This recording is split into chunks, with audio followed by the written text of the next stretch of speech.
Hey all tips of the day 4ல இன்னைக்கு நம்ம ப்ரைமர் பற்றி பார்க்க போகிறோம்.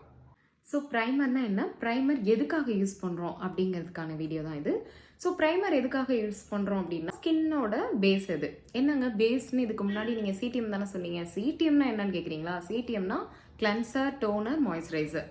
ஸோ அதோட ஷார்ட் ஃபார்ம் தான் சிடிஎம். எதுக்காக பண்ணுறோம்? ஸ்கின்னுக்கு ப்ரிப்ரேஷன் வந்துட்டு மேக்கப்போட பேஸ் போடாமல் போட்டிங்க அப்படின்னா ஃபவுண்டேஷனோ அந்த மாதிரி எது நீங்கள் போட்டிங்கனாலும் ஸ்கின்னை டேரெக்டாக போய் எஃபெக்ட் எதுவும் ஆக்காம ஒரு லேயர் மாதிரி ஃபார்ம் பண்ணி ஸ்கின்னை நல்லா ப்ரொடெக்ட் பண்ணி. அது மட்டும் இல்லாமல் மேக்கப்பை ஒரு லாங் ஸ்டேயாக வச்சுக்கிறதுக்கும் ப்ரைமர் ரொம்பவே யூஸ்ஃபுல்லாக இருக்கும். ப்ரைமர் போடாமல் போட்டிங்கன்னா ஒரு 2-3 ஹவர்ஸில் உங்கள் மேக்கப் வந்துட்டு களையறதுக்கு வாய்ப்பு இருக்கு. ஸோ ப்ரைமர் போட்டு பேஸ் போட்டு போட்டிங்க அப்படின்னா மேக்கப் வந்துட்டு ஸ்டே. ஒரு 2-3 ப்ரைமர்ஸ் வந்துட்டு நான் உங்களுக்கு சொல்கிறேன், ஈஸியாக நீங்கள் ஷாப் பண்ணுறது. ஒரு கலர் பார், லாக்மி, நைகா, மேக்கு, ஹியூடா, போர் ப்ரைமர்னு இருக்கும் பெனிஃபிட் பிராண்டில். ஸோ அது ரொம்பவே நல்லா இருக்கும். அது எதுக்காக யூஸ் பண்ணணும் அப்படின்னு